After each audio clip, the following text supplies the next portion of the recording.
Hello, नमस्ते, अस्सलाम वालेकुम, सत श्री अकाल। मैं हूं जरीन खान। हम सब एक बहुत ही मुश्किल दौर से गुजर रहे हैं। इस लॉकडाउन ने बहुतों के लिए लाइफ बहुत मुश्किल बना दी है। कोई फाइनेंशियल स्ट्रेस से गुजर रहा है तो कोई अकेलेपन से कोप अप नहीं कर पा रहा।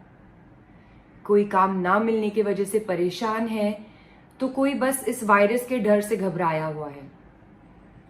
आज इस वीडियो में मैं मेंटल हेल्थ यानी कि मानसिक स्वास्थ्य के बारे में बातचीत करूंगी और इस बातचीत में मेरा साथ देंगे डॉक्टर अविनाश डिसूजा। ये डिसूजा फाउंडेशन के ट्रस्टी हैं। डिसूजा फाउंडेशन मानसिक स्वास्थ्य की तकलीफों से डील करता है और इसके प्रति अवेयरनेस स्प्रेड करने में काम करता है। डॉक्टर डिसूजा 10 से ज्यादा मुंबई के स्कूल्स में विजिटिंग साइकियाट्रिस्ट भी हैं और मुंबई साइकियाट्रिक सोसाइटी के प्रेसिडेंट हैं। तो आइए बात करते हैं डॉक्टर अविनाश डिसूजा से।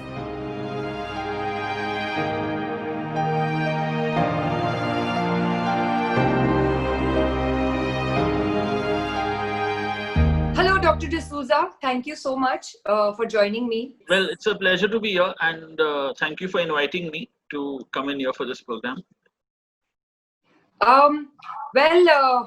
मैं डायरेक्टली टॉपिक के अंदर डाइव इन करूंगी रादर देन यहाँ वहां की बातें करने से। मेंटल हेल्थ आज बहुत ही चिंता का इशू बन गया है। So what do you have to say about it? मानसिक स्वास्थ्य हमारे जीवन का एक अहम हिस्सा है और हम कई बार उसके प्रति नजर देते नहीं है और उसको नजरअंदाज कर देते हैं। आप अगर अक्सर लोगों को देखोगे तो 6 महीने में, 1 साल में वो अपना ब्लड चेकअप कराते हैं, शुगर चेकअप कराते हैं, हर हफ्ता अपना ब्लड प्रेशर चेक करते हैं। लेकिन मैं एक साइकियाट्रिस्ट हूँ, मनोचिकित्सक हूँ और अपने क्लिनिक में बैठता हूँ, तो मेरे पास कई बार पेशेंट्स प्रॉब्लम होने के बाद आते हैं। वो कभी भी आके कहेंगे कि मेरे साथ ये हो गया, मुझे अभी डिप्रेशन है या मुझे अभी चिंता है या फिक्र है। मेरे पास कोई कभी हर 3 महीने में या 6 महीने में नहीं आता है कि मुझे अपना रेगुलर मेंटल हेल्थ चेकअप कराना है कि क्या मुझे स्ट्रेस है या मुझे टेंशन है या मुझे कोई बीमारी होने के चांसेस है। ये तो एक प्रिवेंटिव एस्पेक्ट जो है, यानी मानसिक स्वास्थ्य की तरफ ध्यान देना लोग नहीं देते हैं।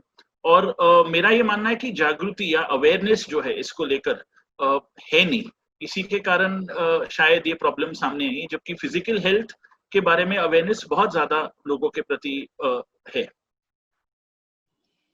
जी, आपने बिल्कुल सही कहा। बट जैसे आपने कहा कि लोग रेगुलरली चेकअप के लिए नहीं आते हैं। लोगों ने फिजिकल वेलबीइंग या फिजिकल हेल्थ को इम्पोर्टेंस दिया है, बट समहाउ मेंटल हेल्थ, मानसिक स्वास्थ्य को भूल गए हैं। बट अब इसको हम पहचाने कैसे? I mean, कोई इंसान को कैसे पता चलेगा कि वो एक मानसिक रोग से गुजर रहा है कि उसको डॉक्टर के पास जाने की जरूरत पड़े? जैसे कि अगर आप फिजिकली बीमार होते हो, आपको सर्दी खांसी बुखार होता है, तो आप जानते हो कि आपको ये हुआ है और आपको डॉक्टर के पास जाने की जरूरत है।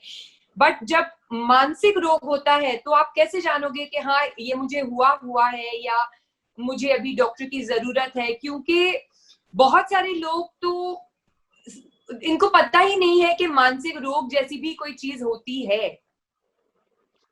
यहाँ पे मैं 2 चीजें कहना चाहूंगा। पहली बात तो अगर हर इंसान अपने खुद के बर्ताव, बिहेवियर और पर्सनालिटी से वाकिफ है कि मेरी पर्सनालिटी कैसी है, मेरे रोजमर्रा की जिंदगी में बर्ताव कैसा है, तो अगर कोई भी इंसान को ये लगने लगे कि मेरे जो रेगुलर बर्ताव है, रेगुलर बिहेवियर है, इसमें फर्क आने लगा है, तो जो इंसान पहले शांत था वो अभी गुस्से वाला हो गया है, या जो इंसान गुस्से वाला था वो और अधिक मात्रा में गुस्से वाला हो गया है, या मानो कोई इंसान नॉर्मल सा था, खुश था, लेकिन अभी उसके मन में निराशापन, उदासी हो गई है, बिना कारण चिंता फिक्र हो गई है, नींद में प्रॉब्लम्स हो गए हैं, या भूख कम लगना या अधिक भूख लगना, ये चीजें हो गई है। या कभी कभी ऐसे भी होता है कि किसी से मिलने का मन नहीं हो, किसी से बात करने का मन नहीं हो। मैं अपने ऑफिस जाता हूँ या अगर आज के दौर में वर्क फ्रॉम होम कर रहा हूँ तो काम करने का मन नहीं होता है, सारी चीजों को मैं टालते जाता हूँ। और साथ में ये भी होता है कि कोई मुझे कुछ पूछे तो एक चिड़चिड़ापन, इरिटेबिलिटी मेरे में रहती है कि मैं उल्टा जवाब दे देता हूँ या रूडली जवाब दे देता हूँ। तो ये चीजें जो है, जैसे पर्सनैलिटी या हमारे बिहेवियर में बदलाव आए, मतलब हमें स्ट्रेस अभी अटैक कर रहा है, तो हमें ये एक ध्यान रखना बहुत जरूरी है। और मेरा मानना है कि सेकंड फैक्टर ये है कि अगर लोग जानते भी है कि ये सब मुझे हो रहा है या स्ट्रेस हो रहा है, तो ये आप भी मानेंगे कि लोगों के मन में एक डर है कि मुझे साइकियाट्रिस्ट के पास जाना चाहिए या नहीं जाना चाहिए, क्योंकि बिल्कुल, ये एक भी मन मेरा में, आगे आने वाला एक सवाल था। हाँ, क्योंकि एक मन में हमने एक पिक्चर बना लिया है कि जो साइकियाट्रिस्ट है वो ऐसा डॉक्टर है जो पागलों का डॉक्टर है और एक बिल्कुल। मेंटल हॉस्पिटल में बैठता है। तो अगर मैं साइकियाट्रिस्ट के पास जा रहा हूँ तो मुझे मेंटल इलनेस, जो वर्ड मेंटल है वो हमें कई बार डरा देती है। तो मेंटल इक्वल्स पागलपन, तो हम बोलते कि नहीं, मुझे मेंटल इलनेस हो गया है। तो लोग नहीं सोचते कि हम साइकियाट्रिस्ट भी दूसरे डॉक्टर की तरह ही है, हम आपसे बात करेंगे, दवाई देंगे या थेरेपी देंगे या ट्रीटमेंट देंगे, तो वो एक डर के कारण नहीं जाते। बट अगर ये लक्षण आपको दिखाई दे, जो मैंने अभी कहा, अगर आपको अपने में दिखाई दे या फैमिली मेंबर्स में दिखाई दे, तो मेरा मानना है एक रेगुलर चेकअप के लिए तो आपको जाना चाहिए। जी जी जी। वेल, जैसे आपने अभी बताया कि लोगों के दिल में ये शंका होती है कि साइकियाट्रिस्ट के पास जाएंगे तो मतलब वो सिर्फ पागलपन का इलाज करते हैं।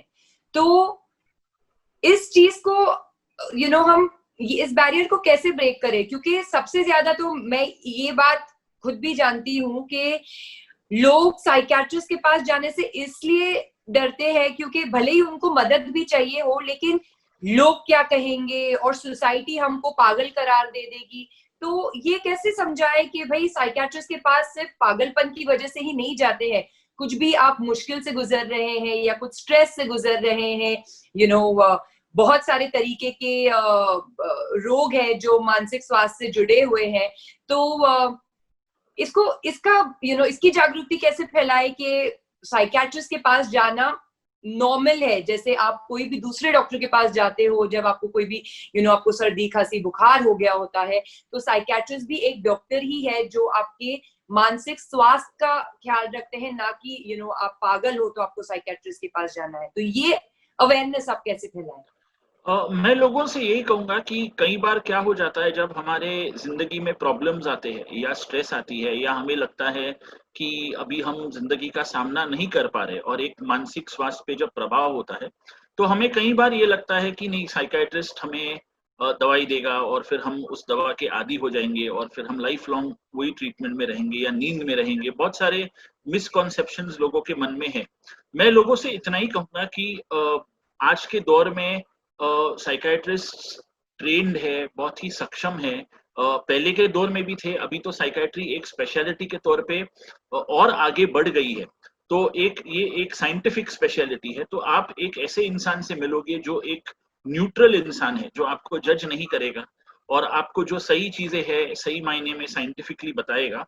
तो और एक डॉक्टर है जिसने एमबीबीएस किया है, जिसने पोस्ट ग्रेजुएशन साइकियाट्री में किया है, तो डिग्री हासिल की है।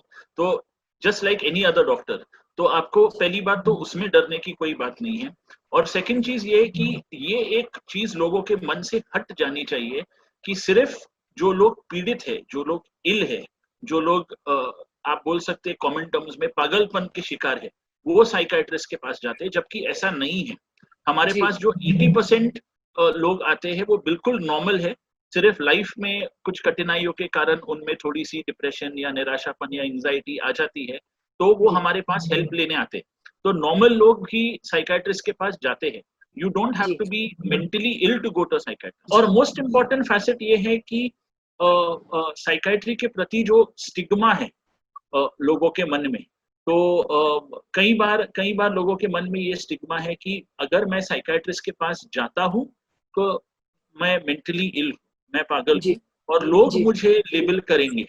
तो ये एक चीज जो है उनके मन से निकालना बहुत बहुत जरूरी है। और टर्मिनोलॉजी भी इम्पोर्टेंट है, क्योंकि कई बार क्या है कि हम अल्कोहलिक, डिप्रेसिव, एंशियस, स्किज़ोफ्रेनिक, ये वर्ड्स बहुत लूजली यूज कर लेते हैं और हमारे यूथ भी जो है लोगों को लेबल बहुत आसानी से कर देते हैं। तो मैं कहूंगा कि हम थोड़ी सी सेंसिटिविटी दिखाएं। वेल, बहुत सारे रोग हैं जो मानसिक स्वास्थ्य से जुड़े हुए हैं। तो ये आप बता सकते हैं कि कौन से ऐसे आम रोग है जो लोग जिससे पीड़ित है, जहां तक मानसिक स्वास्थ्य का सवाल है? 3 या 4 हमारे मानसिक रोग ऐसे हैं जो सबसे कॉमन है। तो उसमें सबसे पहले डिप्रेशन और एंजाइटी ही आती है, और ये दोनों अलग बीमारियां भी है और ये दोनों एक साथ भी आ सकती है। और इसके अलावा मैं एक बीमारी कहूंगा जो इतना कॉमन नहीं है लेकिन फिर भी हम इसको प्रैक्टिस में देखते हैं, जिसको हम स्किज़ोफ्रेनिया बाइपोलर एंड या स्किज़ोफ्रेनिया बाइपोलर भी बोल सकते हैं। बट बाइपोलर अलग बीमारी है जो कि रेयर है। इसके अलावा एक कॉमन प्रॉब्लम है जो लोग काफी बार निग्लेक्ट करते हैं, वो है सिगरेट या अल्कोहल की यूज। डॉक्टर, एक और चीज है, somehow you know mental health problems जो है वो उसके बारे में अभी भी इतनी अवेयरनेस नहीं है। अगर आप थोड़े से ओल्डर जनरेशन्स को इसके बारे में पूछे, जैसे कि हमारे पेरेंट्स या उनके पेरेंट्स से पूछे, या थोड़े से पीपल जो वो लोग जो बहुत ज्यादा अमीर नहीं है, इनसे बात करें तो इन्हें मेंटल इलनेस या मेंटल प्रॉब्लम्स, मेंटल हेल्थ के बारे में समझ ही नहीं है। ये ऐसी बात ऐसे बोलेंगे जैसे कि ओ मेंटल हेल्थ प्रॉब्लम्स और डिप्रेशन और ये एंजाइटी ये सारे अमीरों के चोचले हैं, एक ये सुनने में आता है। दूसरा ये है, जैसे मैंने अभी बताया कि हमारे जो ओल्डर जनरेशन है, जो हमारी मम्मी या उनके पेरेंट्स हैं, उनको लगता है कि ये न्यू एज बीमारी है, मेंटल इलनेस, क्योंकि उनका ये मानना है कि उनके टाइम पे भी उन्होंने काफी कुछ सहा,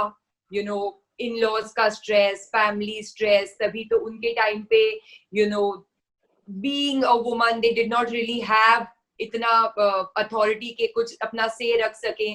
तो बहुत सहा, लेकिन हमने तो कभी मतलब हमको तो पता भी नहीं डिप्रेशन क्या होता है और एंजाइटी क्या होती है। और आजकल के बच्चे वो थोड़ा कुछ हुआ नहीं तो डिप्रेस्ड हो जाते हैं और स्ट्रेस्ड हो जाते हैं और आत्महत्या कर लेते हैं। ये कहना है हमारे ओल्डर जनरेशन का। तो आपका इस पे क्या कहना है? You think that they are right when they say कि जो आज का जनरेशन है वो वीक जनरेशन है, वो थोड़ा भी स्ट्रेस नहीं झेल पाता? या आपको लगता है कि आज का जो जनरेशन है वो लकी है क्योंकि हम ऐसे जमाने में रह रहे हैं जहाँ पे मेंटल इलनेस के बारे में लोग जानते हैं और इस चीज के लिए बाकायदा डॉक्टर्स हैं जो हमें इस चीज में मदद कर सकते हैं, जो उनके टाइम पे शायद नहीं था। उनके टाइम पे लोगों को मेंटल हेल्थ और mental awareness, mental health problems के बारे में पता ही नहीं था। तो अगर वो डिप्रेशन या किसी चीज से गुजर भी रहे थे तो वो बस अंदर ही अंदर गुजर रहे थे, ना कि किसी से बात कर रहे हैं, क्योंकि वो जानते ही नहीं थे। So what do you have to say on this? इसमें कई चीजें हैं, जो कि अगर हम समझो 70s या 80s का दौर देखें तो उस समय पे नंबर ऑफ साइकाइट्रिस्ट भी बहुत कम थे। और अगर हम आज का दौर देखें तो in Bombay we have around 700 psychiatrists all together.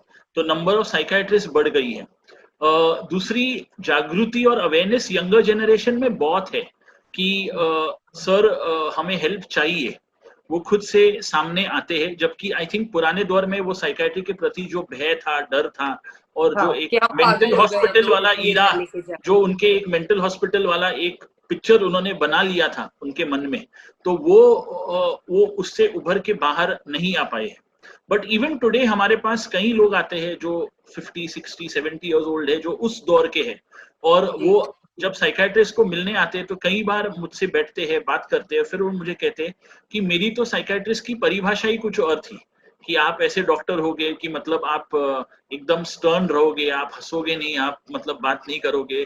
तो बोला हमारा एक स्ट्रिक्ट डॉक्टर का सोच था कि साइकाइट्रिस्ट है, लेकिन आपसे मिलके ऐसे लगा कि नहीं, आप भी तो कोई और डॉक्टर जैसे ही हो, आपने भी मेरा ब्लड प्रेशर लिया, आपने भी मुझसे बात की, तो हमें कुछ ऐसे लगा ही नहीं कि हम साइकाइट्रिस्ट से मिल रहे। तो मैंने उनको वही पूछा कि आपके मन में साइकाइट्रिस्ट की क्या सोच थी? तो बोला नहीं, हमको लगा कि वो डॉक्टर दूर से ही बात करेंगे, बोलेंगे तुमको ये तकलीफ है, दवाई लो, जाओ, और या तो बोलेंगे एडमिट हो जाओ, शॉक देंगे। मतलब ये एक प्रकार का उनके मन में जो डर था वो था। तो वो एक पिक्चर उन्होंने बना लिया। एंड आई थिंक इसके इसके बहुत सारे कारण है. I mean there are multiple factors. Today media is very positive about Yes. Mental health. तो also portrayal of mental health films में जो है, चाहे इंग्लिश जी. फिल्म्स हो, चाहे हिंदी फिल्म्स हो, रीजनल फिल्म्स हो, सब में पोर्ट्रेयल बहुत पॉजिटिव है.